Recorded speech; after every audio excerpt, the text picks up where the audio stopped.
Trop Coco de feu Yonas Pedro tout de suite aura le plaisir de tous ceux qui ont traversé et qui ont connu l'époque révolutionnaire.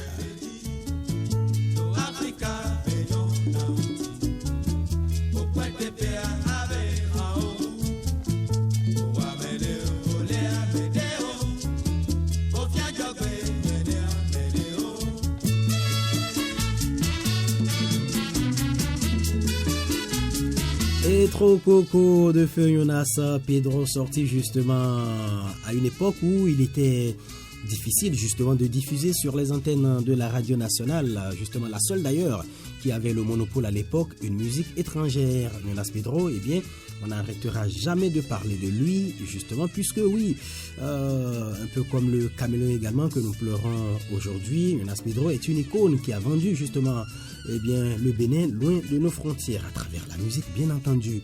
L'homme demande à travers cette chanson et Trop Coco à nos frères qui sont partis vivre ailleurs de rentrer. Oui, un appel à la diaspora qui du temps de la Révolution avait fui le pays. À tous ceux-là qui justement étaient partis et qui, avec le vent de la démocratie, sont rentrés et qui nous écoutent ce matin, qui nous suivent là actuellement, nous dédions donc à la composition et Trop Coco de Yonas Pedro.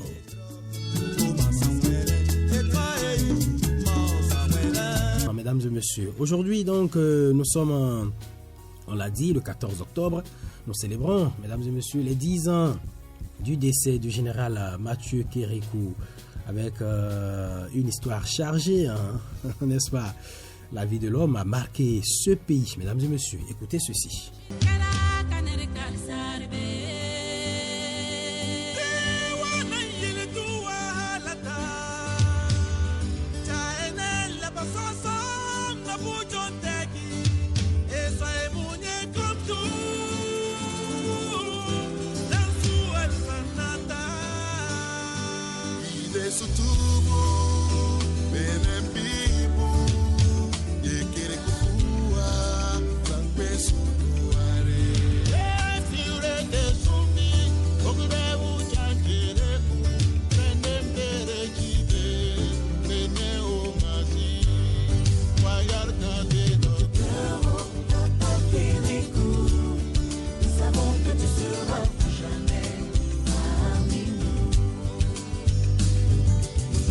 Le général Mathieu Kérékou, l'ancien président du Bénin, mesdames et messieurs, est connu pour ses citations mémorables qui reflètent son leadership et surtout sa vision pour le pays.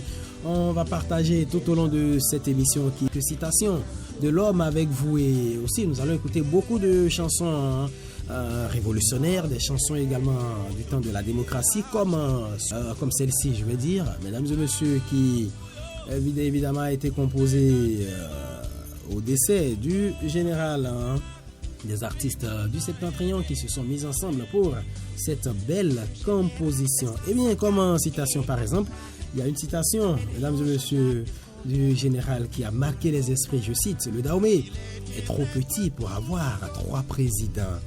On est à peine 3 millions.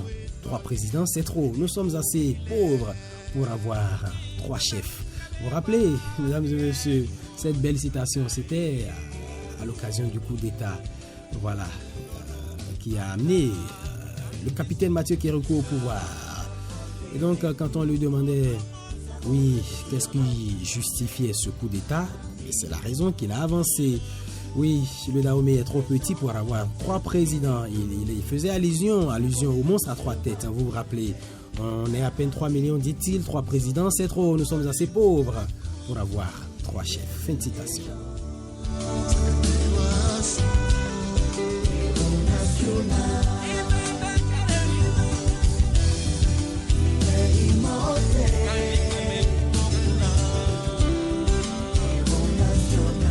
Il est déjà 6h40, mesdames et messieurs. Apprêtez-vous pour nous appeler. Oui, pour la rubrique Conseillez-moi.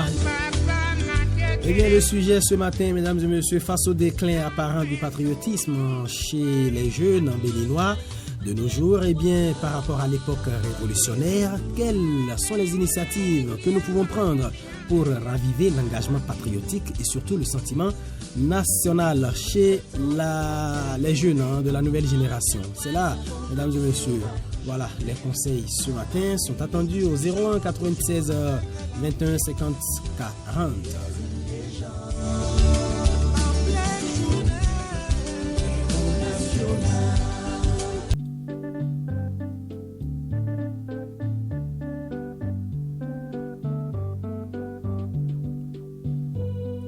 Vous écoutez Radio Paracou sur les 102.5 MHz.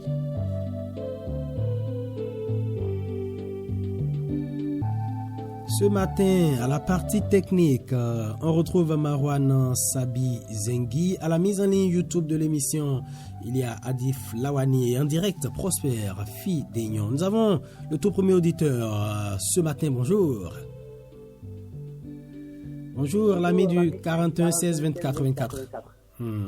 Éteignez la radio, s'il vous plaît. S'il vous plaît. On vous appelle comment? Bonjour. Voilà, tant que votre radio est allumée, le volume à fond, ce sera compliqué de pouvoir échanger avec nous. Alors, conseillez-moi ce matin, bien face au déclin apparent du patriotisme chez les jeunes aujourd'hui, les jeunes béninois, par rapport justement à l'époque révolutionnaire, quels sont les conseils que vous pouvez donner pour raviver l'engagement patriotique chez les Béninois? Bonjour. Oui, allô, bonjour. Bonjour, à qui avons-nous l'honneur? Christian Sotiban à l'appareil. Christian, vous allez bien? Oui, très bien. Christian, vous êtes de quelle génération? Je ne demande pas forcément votre âge. Vous êtes, oui. Vous êtes un jeune, vous êtes d'un certain âge ou carrément du troisième âge? Un jeune, naturellement. Vous avez constaté que, ou on vous a raconté, vous avez traversé l'époque révolutionnaire, Christian? Un tout petit peu. Un tout petit peu, voilà. Et aujourd'hui, vous constatez que bon, l'engagement patriotique a baissé un tout petit peu quand même. Oui. Voilà. Quel conseil on peut donner à la jeunesse afin de booster justement cet engagement? Bon, simplement, c'est pas un parabole. Moi, je dirais à la jeunesse que c'est le moment d'éteindre leur télévision et d'allumer leur cerveau. Là, c'est sérieux. Oui. Bon conseil. C'est à mon œil. Hein. Bien sûr. C'est très bien. Vous êtes à Paracou, dans quelle localité? Il est reparti. Merci beaucoup, Christian Sotima. Nous sommes au 01 96 21 50 40. Si vous désirez nous appeler, mesdames et messieurs.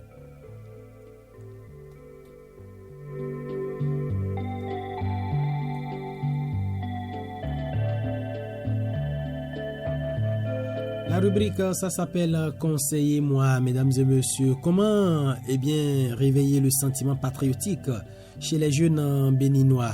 Voyez-vous, les valeurs et les idéaux qui animaient les générations précédentes, surtout ceux qui ont connu l'indépendance, la révolution, oui, ces valeurs semblent perdre de leurs attraits. Quels conseils pouvez-vous prodiguer à la jeunesse pour raviver l'engagement patriotique?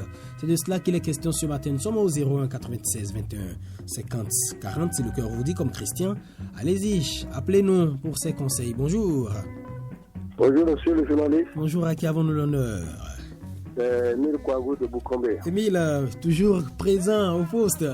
Ça me fait plaisir, Émile. Je suis la radio Paracou comme 565. Ah oui, vous êtes un fidèle auditeur. Alors, Émile. Oui. Ouais. Que vous inspire le sujet ce matin? Bon, je suis un révolutionnaire. Ah, vous avez connu la période des révolutionnaires? Ah oui, la révolution est née devant moi le jeudi 26 octobre 72 à Cotonou. D'accord. Et... Alors, j'étais un apprenti chauffeur. Ok. C'était où? Dans la Takora? J'étais à Cotonou. À Cotonou? Je suis de la Takora. J'étais à Cotonou ce jour-là. Ok. Alors, j'ai vécu la période révolutionnaire. Alors, pour moi, c'est que, je peux dire, c'est grâce à la révolution du 26 octobre que le Bénin, l'armée d'alors est unie. Ah, parce qu'avant, avant la révolution, on pouvait compter chaque ethnie dans un département. Et il y avait des divisions, c'est cela aussi, vous voulez dire? Oui, il y avait des divisions totalement, c'était pas bien. Alors, c'est grâce à cette révolution que l'armée d'alors était unie et donnée d'aujourd'hui, jusqu'aujourd'hui. Alors, pour moi, c'est que ça doit continuer comme ça. Ok. Et ce que je remarque aujourd'hui, c'est que d'abord, il y avait le respect. Il y avait le respect. dans les services, il y avait... Bon, aujourd'hui, je constate que, avec mon âge, aujourd'hui, je constate que ça ne marche pas. Parce qu'il n'y a pas le respect. On ne respecte pas les autorités. Partout où vous passez, on dit que la démocratie. La démocratie ne veut pas dire de l'anarchie. On ne respecte pas, il n'y a pas le respect. Les jeunes ne respectent pas l'autorité. Et vraiment, ça me gêne. Ça n'est pas une bonne chose. Je ne suis pas du tout content. Alors, moi, je dis, il faudrait que ça change. Il faudrait que la jeunesse d'aujourd'hui change la mentalité. Il faut le respect. Quel que soit votre rang, il faut respecter la hiérarchie. Le chef reste le chef. La montée des couleurs, vraiment, c'est de l'anarchie. C'est pas bien. Ah, les couleurs, la montée des couleurs. Les couleurs avaient un sens. Le drapeau avait un sens. Oui. Plus qu'aujourd'hui, vous voulez dire. Quelque part, je vois des gens qui circulent au moment que nous, les vieux, nous sommes au garde à vous. Les gens passent comme... Et ce sont des jeunes, vraiment, c'est malheureux. C'est pas bien pour un pays tel que notre pays est. C'est pas bien. Donc, vraiment, je demande à la jeunesse d'aujourd'hui de changer leur mentalité. La démocratie ne veut pas dire de l'anarchie. D'accord, c'est bien compris. Parce que dans les pays développés, c'est pas ça qui se passe chez eux et on dit la démocratie. Donc chez nous, on a fait la démocratie d'une manière là, c'est pas bon. Il faut que ça change. Moi, je suis un révolutionnaire. Si moi j'étais même quelqu'un de... Si là, mon parti, je devais créer un parti de la révolution du Bénin. Le PRPB. Je l'ai dit. Parce que la révolution n'était pas une fausse chose là. Parce que c'est les gens qui ont conduit le pays dans le gouffre que nous avons vécu. Sinon, la révolution n'était pas mauvaise. Il y avait la rigueur, Aujourd'hui, on dit c'est la démocratie. On fait ce qu'on veut. Non, c'est pas ça. Le travail ne peut pas marcher. C'est bien compris, Émile. C'est bien compris. Dans les services, ça ne marche pas. Et tout le monde, les gens quittent, ils abandonnent leur projet, se baladent, c'est la démocratie. Vraiment, c'est malheureux. Merci, Émile. J'ai retenu que la démocratie n'est pas de l'anarchie et que les jeunes doivent apprendre à respecter les aînés. C'est bien noté. Merci, Émile. Bonne journée du côté de et de quoi vous avez dit? Merci. De Boukoumbe, c'est bien cela. D'accord. Allez, bonne journée en tout cas dans la Takora. Je n'ai pas eu le temps de noter du mille Kwagou nous appelle. En tout cas, merci à tous ceux qui nous écoutent du côté de Porga, du côté de Boukoumbe ce matin, du côté de Natitengo. Alors, comment réveiller le sentiment patriotique chez les jeunes béninois? On a un auditeur au bout du fil, cher ami, bonjour. Émile Kwagou revient. Émile Kwagou de retour. Je voudrais vous demander si c'était possible de temps en temps nous revivre cette période-là, parce qu'il y a des séquences que vous devez passer. Si c'était possible, parce que je ne connais pas la méthode du travail de la radio, c'est-à-dire les chants révolutionnaires, c'est pas tuant. Ce n'est pas exclu. On écoute, ça ne veut pas dire que nous ne sommes pas des démocrates. Et nous faisons revivre des types d'événements passés pour que les jeunes générations se souviennent. Parce que les gens ne connaissent même pas qu'il y a une période révolutionnaire. Donc si c'était possible, moi, c'est mon souhait, pour que les gens, les jeunes d'aujourd'hui puissent revivre cela et comprendre. Quand on demande à un jeune qui est de 80, il ne sait même pas, il ne connaît même pas ce qu'on appelle révolution. C'est pas bien. Toi, je ne connais pas la méthode du travail, de la radio. Pour moi, si c'était possible, faites-nous revivre souvent. Par exemple, les chansons révolutionnaires, moi, j'ai ça en tête, sauf ce qui est chanté en fond.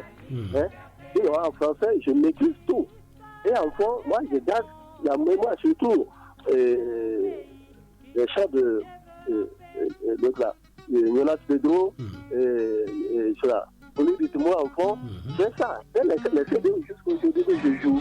Donc, si c'était possible, vraiment, faites-nous revivre les trucs. Moi, c'est mon souhait. Merci, Émile.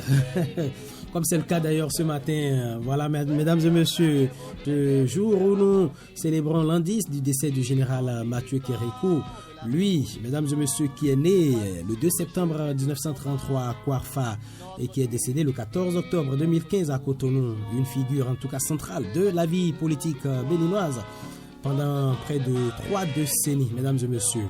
Mathieu Kérékou, a suivi une formation de militaire d'abord au Mali, au Sénégal et ensuite en France avant de rejoindre l'armée coloniale française puis l'armée dahoméenne. Il est devenu officier, a gravi les échelons pour devenir major, ensuite capitaine, a pris le pouvoir et à gérer du temps de la Révolution. C'était le 26 octobre justement que Mathieu Kérékou a pris le pouvoir et par un coup d'État avec de jeunes officiers à ses côtés. Il a instauré un régime marxiste-léniniste, il a nationalisé les entreprises, a adopté une planification économique centralisée et réprimé surtout, bien sûr, tous ceux qui étaient un peu contre ce système. En 1975, il a renommé le pays République populaire du Bénin. Il y a eu par la suite une transition. Pendant que nous évoluons, vous avez la possibilité de nous appeler au 01 96 21 50 40 pour des conseils à la jeunesse. À la fin des années 80, une crise économique qui a embrasé le pays. Il y avait assez de pression démocratique et donc Kérékou a organisé une conférence nationale qui a conduit à la transition démocratique. En 91, il a perdu les élections présidentielles, c'était face au président Nicéphore Soglo. Cependant, Kérékou, il est revenu au pouvoir en 96, a été réélu en 2001, mettant en œuvre justement des politiques plus libérales. On va prendre cet auditeur, le dernier probablement. Bonjour. Allô? Oui, bonjour, votre nom s'il vous plaît. Merci de nous revenir. 01 96 21 50 40 si vous voulez appeler pour un peu de conseils à la jeunesse pour raviver l'engagement patriotique de ces jeunes. Puisque on le constate, le sentiment patriotique chez les jeunes béninois a un tout petit peu baissé, alors que du temps de la Révolution, ce sentiment était vraiment à son paroxysme.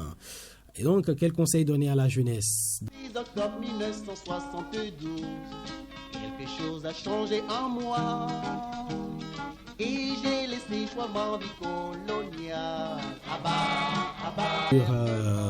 L'histoire du général Mathieu Kérékou, ce militaire, militaire qui est devenu président, du marxisme-léninisme au multipartisme, Mathieu Kérékou a marqué l'histoire de ce pays par ses choix, ses revirements et surtout son long parcours au sommet de l'État. Les subtilités du français.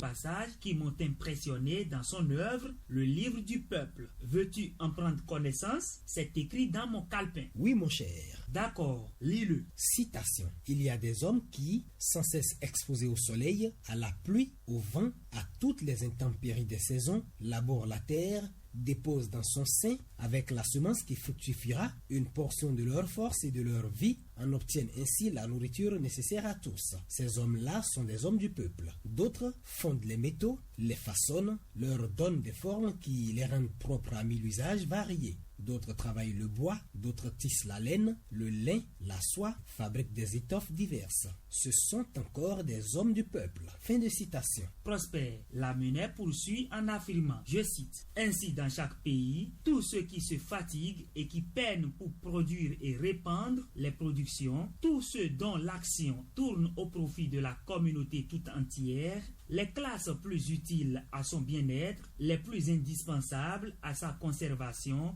voilà le peuple. » Fin de citation. Laurent, pour l'auteur, ceux qui se mettent résolument au travail dans le secteur d'activité qui est le leur, afin de produire la richesse à partager, sont véritablement appelés les hommes du peuple. Alors, Prosper et moi sommes les hommes du peuple. Cette déduction, Laurent, s'avère vraie. Prosper, pensant à un pléonasme, le syntagme verbal s'avérer ou faire reconnaître pour certains, se manifester comme vrai, devenir vrai. Donc, cher ami Laurent, au lieu de cette déduction s'avère vraie, il faut plutôt dire que cette déduction s'est avérée, ou bien cette déduction se révèle bonne, ou encore cette déduction se révèle exacte. Intelligent Olfide.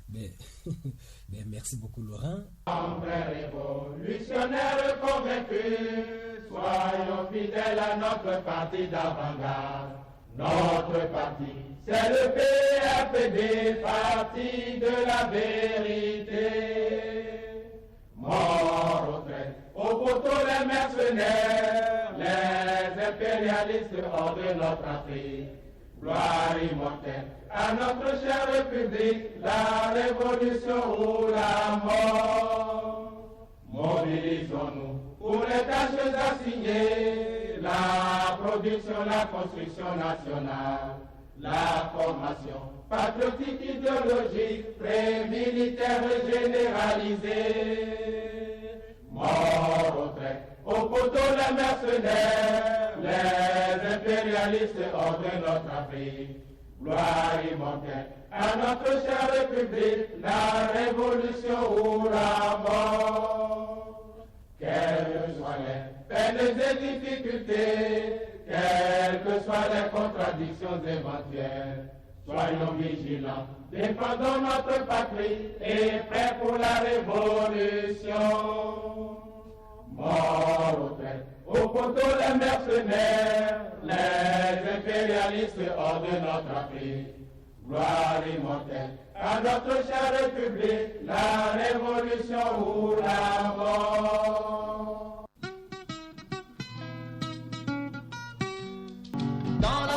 Et oui, tout ça était beau, mesdames et messieurs, l'époque révolutionnaire. En tout cas, les anciens qui ont raté ce rendez-vous matinal devraient se mordre les doigts. Eh bien, nous allons, mesdames et messieurs, marquer encore une escale. Et c'est l'avant-dernière, avant la rubrique, ça se discute avec Benoît Wanja et Boniface Kwala-Wale Biaou. Mesdames et messieurs, c'est pour le grand format. La fin justifie les moyens, disait Nicolas Machiavel. Eh bien, cette pensée est l'approbation de beaucoup aujourd'hui, surtout en politique. Alors, peut-on parler, mesdames et messieurs, de la morale en politique? Quel lien y a-t-il entre ces deux notions? Alors, Kwala-Wale Boniface Biaou nous amène à le découvrir dans ce grand format du jour que vous propose le Desk Société et Culture de votre rédaction. Suivez.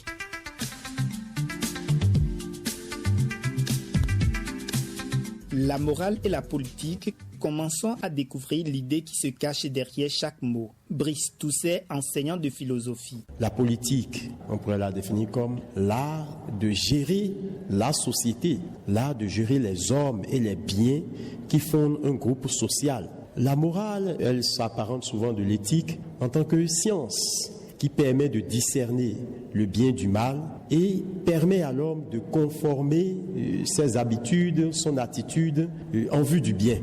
Ainsi dépouillées dans leurs premières apparences, les deux notions ne semblent pas être en conflit. La gestion de la cité pour définir la politique et le discernement du bien et du mal pour définir la morale. Une interdépendance peut-elle se dégager des deux mots? Qu'en est-il dans la pratique des faits? Certains citoyens notent beaucoup plus un refoulement de la morale par la politique. La politique est devenue autre chose, vraiment. Vu les propos que les gens sortent lors de campagnes concernant les écarts de langage. Bon, il y a certaines personnes, parmi les leaders politiques, qui parfois, dans leur campagne, on constate qu'ils sont en train de gâter le côté d'autrui. En politique, on constate tout aujourd'hui. Les leaders sont là, chacun va de son côté et de ce qui le profite lui-même. Les gens font la politique au Bénin, ne se préoccupent que d'eux, peu importe ce qui va arriver, peu importe les moyens pour y arriver. Donc je crois que, sincèrement, les hommes politiques n'associent pas la morale à leur manière de faire.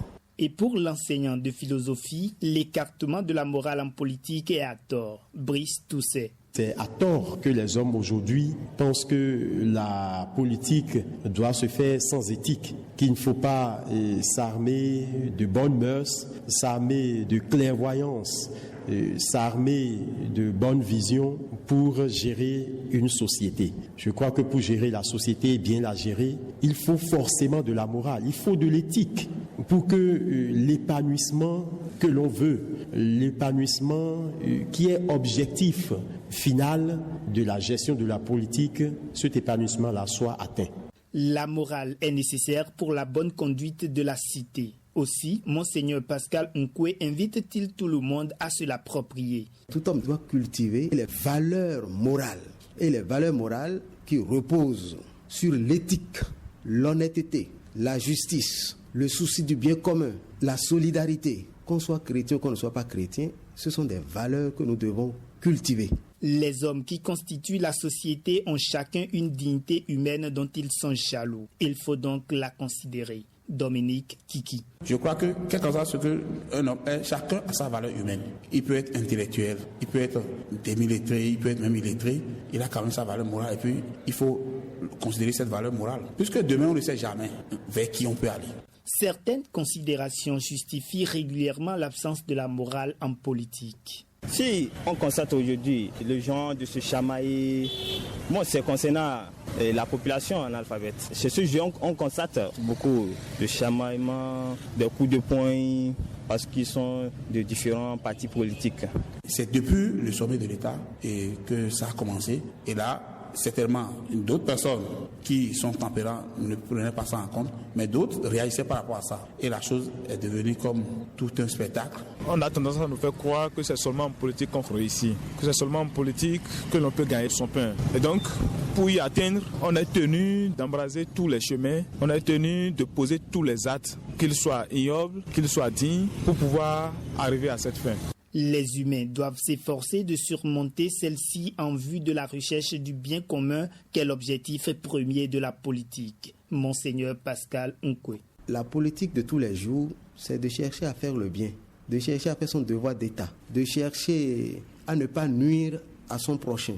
Et tout cela se retrouve même d'ailleurs dans les 10 commandements, où Dieu nous demande de ne pas mentir, de ne pas voler, de ne même pas désirer l'affaire d'autrui, de ne pas tricher avec la femme d'autrui, l'adultère. Vous voyez, tout ça, ça contribue à avoir une société où on peut vivre en paix. Un appel est lancé dans ce sens spécialement à la génération montante.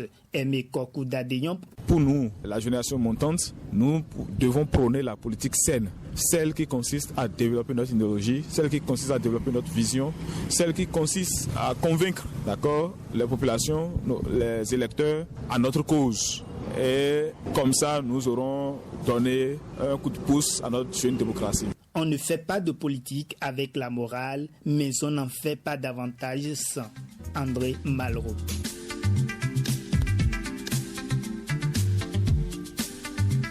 Et voilà, c'était donc le grand format de Boniface Kola Wale Biaou, à qui nous disons merci. Lui que nous allons avoir d'un instant à l'autre au bout de fil avec Benoît Rwandja pour le plateau de discussion. Oui, morale et politique, quel lien, mesdames et messieurs? Vous avez suivi donc le grand format. Allez, un peu de musique, de la musique du temps révolutionnaire, le temps de retrouver des invités téléphoniques.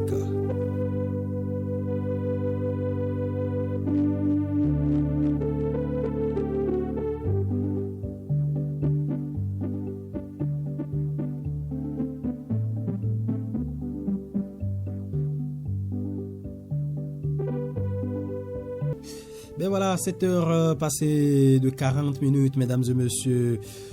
Ouais, l'époque révolutionnaire, ça nous manque. Alors, la jeune génération, on verra bien d'un instant à l'autre. Benoît Rwandja, lui, qui est d'une certaine époque, qu'est-ce que cette période lui rappelle? On aura le temps de le savoir tout à l'heure. Boniface, oui, un peu plus jeune, on verra bien quelle souvenance il a de cette période. Juste un instant, le temps d'installer le plateau de discussion. On s'assure que nos deux invités sont bien là. Boniface Kola Wale Biaou, bonjour. Bonjour Prosper Fidéon et bonjour à tous les amis auditeurs qui nous suivent ce matin. Bonjour à toute l'équipe technique et bien évidemment. Bien sûr, Marwan Sabizengui et Adif Lawani. Benoît Rwandja, bonjour. Oui, bonjour à vous, bonjour aux amis auditeurs, toujours un plaisir de les retrouver. Ce matin, nous avons galvanisé le moral des auditeurs avec quand même beaucoup de musique révolutionnaire. C'est bien sûr en mémoire du général Mathieu Kérékou, dont nous célébrons les 10 ans, on va dire, d'anniversaire de décès aujourd'hui. Alors Benoît Rwandja, pour vous qui êtes quand même d'une certaine génération, vous n'êtes pas si jeune que cela. Ouais. Malheureusement. Vous avez quand même, vous étiez élève, je présume, du temps de la Révolution. Je devine.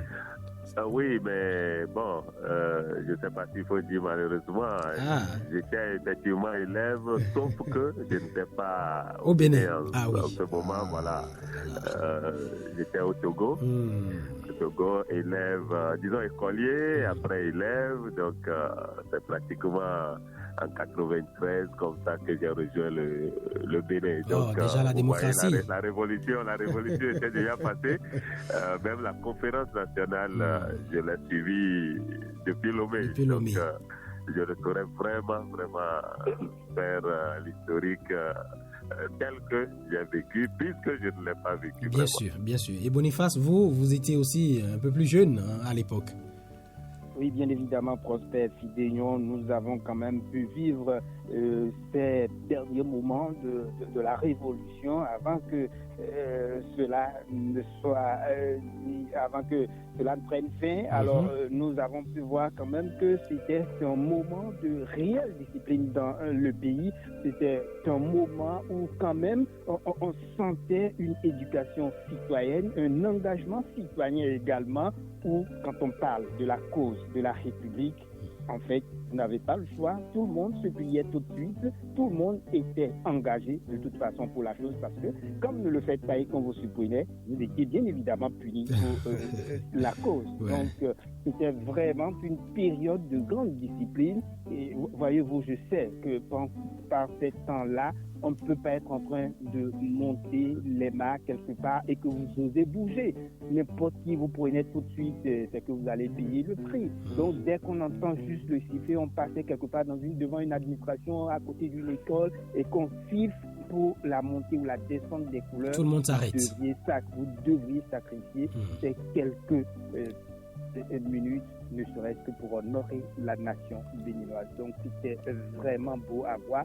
C'est un regret qu'aujourd'hui ce n'est plus trop ça. Non, j'espère quand même qu'on pourra retrouver ce nationalisme un jour à l'autre. Ben c'est cela. Chaque temps avec ses réalités, Benoît Wandja, et aujourd'hui, la jeunesse qui, on va dire du côté moral, comme le disait Boniface, est complètement en train de perdre ses repères, et l'engagement patriotique et le sentiment national qui sont en train de baisser, l'éveil, on va dire, patriotique de ces jeunes béninois est en train de perdre un peu de son attrait, et cette jeunesse a besoin de conseils, n'est-ce pas, Benoît Wandja? Oui, en fait, je voudrais rebondir sur le dernier point de l'intervention de Boniface et faire remarquer que nous avons trop tôt fait de passer à autre chose et peindre le temps de la révolution en noir. En fait, tout n'était pas noir. Au contraire, imaginez, aujourd'hui, quand vous prenez un citoyen américain, ce n'est pas pour rien que dans les mouvements anti-américains, les gens brûlent le drapeau et autres.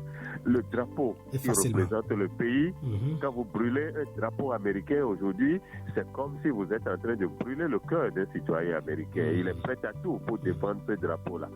À notre niveau, est-ce qu'on peut se dire la même chose?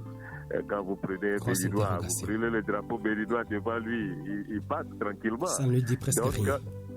Ça veut dire quoi? Ça veut dire que c'est l'amour en fait du pays qui a pris un coup. Ce n'est pas que le tissu représentant les couleurs du pays, c'est le pays en lui-même.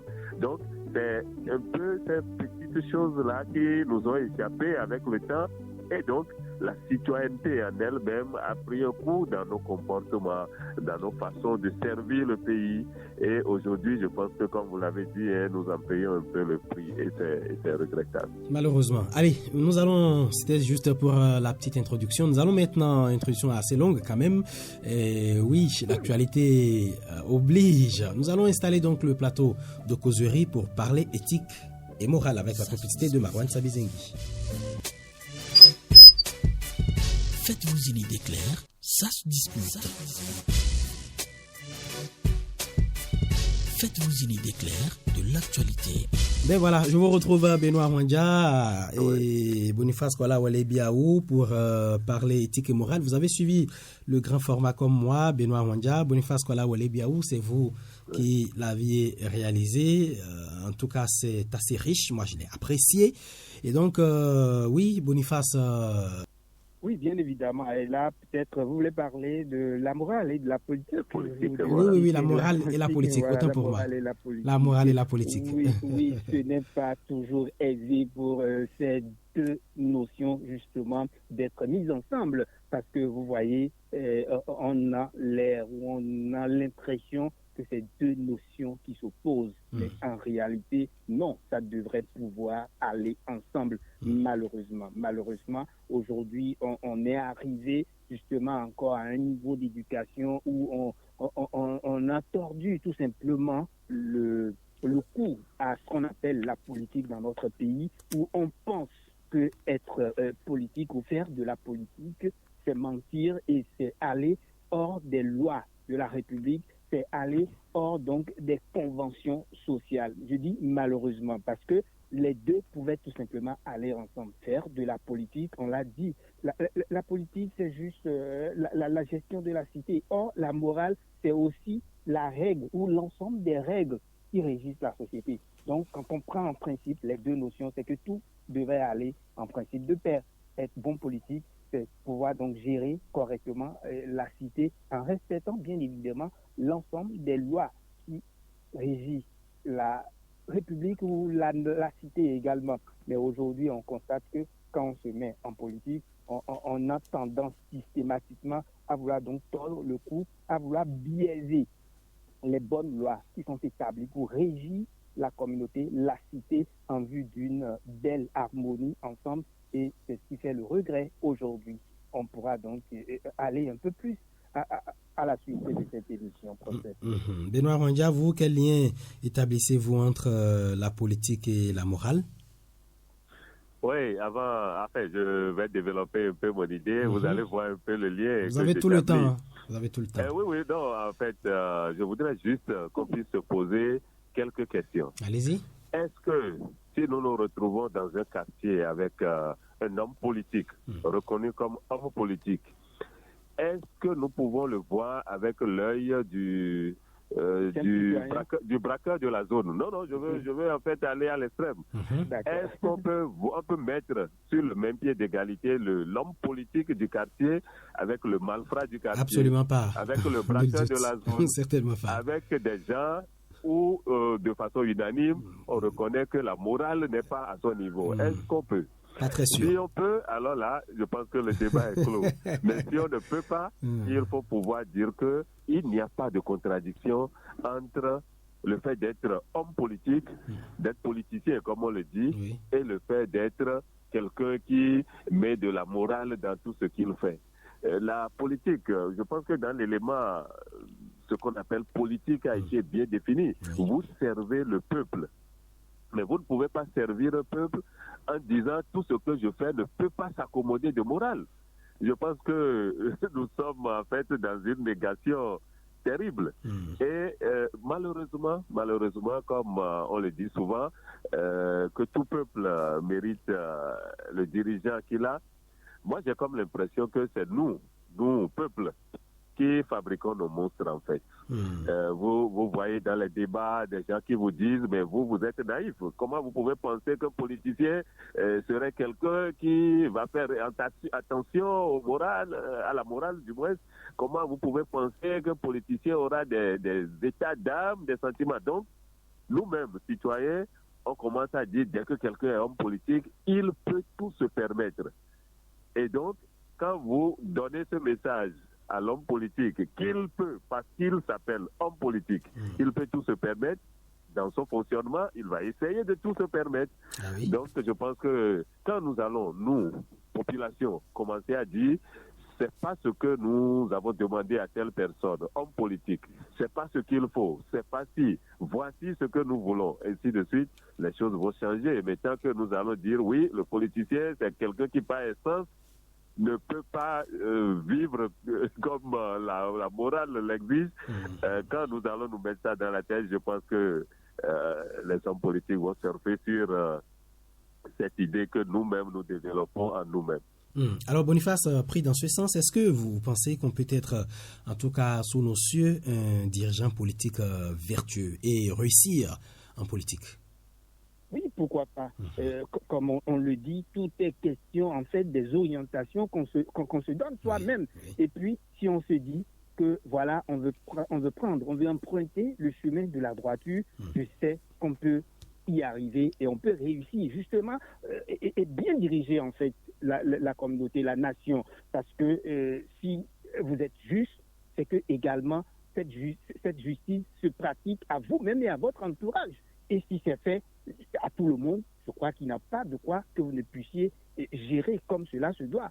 On a vu des gens qui, pour les principes qui se sont tracés, ne laissent pas échapper les membres de leur propre famille dans le monde. Et quand c'est comme ça, tout le monde sait que ça, c'est les principes de sa direction Et si on ne va pas dans ce sens-là, c'est que vous payez le coût. Donc moi je crois qu'on peut bien évidemment respecter la morale de la société et puis être un homme politique et un très bon homme politique justement, et même apprécié de sa nation. Tout dépend des principes et des orientations qu'on se donne. Et justement, pour rejoindre Benoît, c'est pour dire également que le peuple a un travail à faire dans ce sens. Si, bien évidemment, le peuple aujourd'hui se donne aussi ses principes, le peuple peut l'imposer à ses dirigeants politiques. Si le peuple dit voilà ce que je veux, et si un politicien ne va pas dans ce sens, c'est que c'est clair que le peuple prend des dispositions pour mettre à côté cet homme politique. Et je crois que si on commence comme cela, c'est sûr que les hommes politiques seront obligés, bien évidemment, d'aller dans le respect des règles de la morale parce que on est homme politique, parce que justement le peuple est là et c'est sur le peuple. C'est le peuple qu'on dirige. Et si le peuple dit voilà ce que je veux comme orientation et travaille justement à ce que cela puisse s'imposer, je crois que les hommes politiques n'auront pas le choix que d'aller dans ce sens-là. Et Benoît Wandia, sans être forcément politicien, quels principes moraux devraient normalement caractériser les hommes politiques, surtout de ce pays? Oui, je voudrais revenir encore à la définition si bien faite dans votre élément et rappeler le côté service, se mettre au service du peuple. Okay. Dans votre élément, vous avez fait parler l'éminence, le cardinal. Le monseigneur. Voilà. Alors, est-ce qu'on peut dire qu'il n'est pas dirigeant, l'homme d'église? C'est un dirigeant. Il est dirigeant et il dirige un peuple. Il dirige une communauté. Alors, pourquoi on trouve presque normal que le pape, que l'évêque et autres, que le pasteur, que ceux-là dirigeant un peuple soit dans la vertu et qu'on trouve que parce que notre dirigeant, parce qu'on l'appelle homme politique, il peut se permettre de ne pas être dans la vertu. Donc, je reviens un peu à l'idée que nous-mêmes, nous faisons de la chose. Moi, je pense que quand on vous appelle homme politique, pour réussir, il faut toujours vous mettre au service des autres. On est presque obligé de faire référence aux Écritures saintes. Jésus l'a dit, le plus grand parmi vous sera votre serviteur. Absolument. Et je pense que si le politicien, l'homme politique, se mettait ça dans la tête, il gagnerait beaucoup. Être serviteur des autres. Qu'est-ce que mon peuple veut? Je suis membre d'un parti politique ou je suis président d'un parti politique. Qu'est-ce que les militants veulent? Qu'est-ce que je peux faire pour faire avancer la nation? Parce que dans un pays, quand même, on trouve des partis politiques.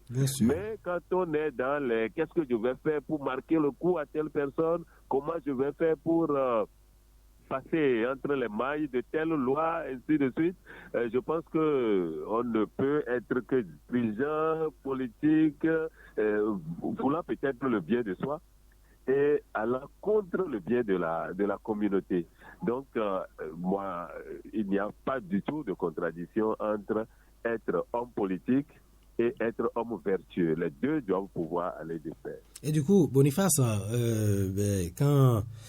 quand on suit Benoît Wandia dans son analyse avec ce parallélisme entre les leaders religieux et les politiques, je me dis qu'il faut quand même que la religion trouve bien sa place dans la politique pour que progressivement les mentalités changent.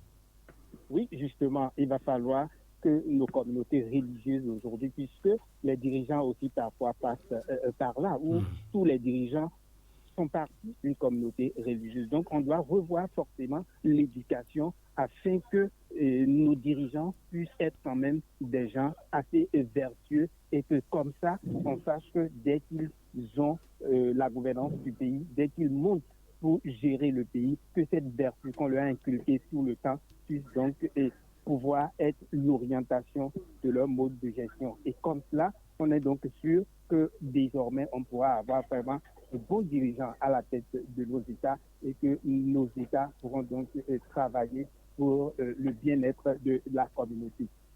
Voilà. Alors, nous sommes juste à 2 minutes 30 de la fin de cette partie. Benoît Wandia, votre mot de la fin? Je vais tirer mon mot de fin d'une interrogation du père Efoué Pénoukou quand il était aumônier des cadres. Il s'est demandé un jour qu'est-ce qui se passe et dès que vous prenez un ange, vous le mettez en politique, il devient démon. C'est parce que tous ceux qui se réclament hommes politiques, politiciens, comme nous les appelons, que ces hommes politiques se posent cette question. Qu'est-ce qui s'est passé pour que de l'homme vertueux connu dans ma communauté comme chrétien pratiquant, ainsi de suite, et qu'est-ce qui s'est passé? Et en politique, je me retrouve à donner des coups, à faire des coups bas et autres. Je pense qu'il faut se poser cette question et recentrer la question de la politique. Des gens vous diront, même en France, les politiciens, ils se donnent des coups et autres, mais il ne suffit pas de regarder l'extérieur pour que le mal devienne la référence. Je pense que le mal, que ça soit au Bénin, que ça soit en Afrique, que ça soit dans le monde, dès que quelqu'un agit mal, c'est universellement mal. Donc il faut quand même se poser les bonnes questions et se demander si je suis devenu dirigeant, si je suis homme politique, c'est pourquoi. Si c'est pour servir la communauté, on ne peut pas servir la communauté en étant en marge de la morale qui gouverne en fait cette communauté-là. D'accord. Allez, Boniface Kolawole Biaou, c'est terminé. Un mot pour terminer. Oui, nous, les hommes politiques, les dirigeants politiques doivent comprendre qu'ils émanent bien évidemment donc des communautés et que quand ils deviennent dirigeants, c'est justement pour servir également cette communauté-là. Donc tout ce que ils font comme action doit donc aller dans ce sens et ils ne doivent pas oublier également que c'est juste momentané, c'est pour un temps et qu'après ils doivent encore redescendre au sein de la communauté. Donc s'ils ne font pas bien, ils rendront compte et se trouveront peut-être après en déphasage avec leur communauté. Ou à fuir carrément la communauté après, ce qui n'est pas une bonne chose. C'est ce que je pourrais dire pour conclure. Ben, merci beaucoup. Je vous souhaite une bonne journée. Benoît Wandia du côté de Cotonou. Merci beaucoup. Bonne journée à tout Parakou également. Merci beaucoup à vous, Boniface Kolawole Biaou. Bonne journée. Bonne suite, évidemment, à vous. Merci beaucoup, Prosper Fidéon, et merci à tous les amis auditeurs de Radio Sarah. Merci à vous, mesdames et messieurs. C'était cela. Nous avons fait donc le pont entre la morale et la politique, et c'est très important. Beaucoup de leçons, en tout cas, ont été tirées de cette conversation. J'espère que vous en avez tiré aussi, vous en avez profité au maximum. Allez, on repart en musique, mesdames et messieurs. Nous saluons donc la mémoire du général Mathieu Kérékou, dont nous célébrons les 10 ans d'anniversaire de décès aujourd'hui. Mesdames et messieurs, on l'appelle Adif Lawani à la mise en ligne YouTube de l'émission, Marouane Sabizengi à la partie technique. Au microphone, mon nom c'est Prosper Fidéon. Formation idéologique, nous sommes prêts. Formation militaire, nous Continuez à nous écouter, mesdames et messieurs. Il y a beaucoup de bonnes choses en perspective. Merci pour la fidélité. Du fond du cœur, on vous embrasse. C'était Marouane Sabizengi, Prosper Fidéon, Adif Lawani sur Le Réveil. Bonjour.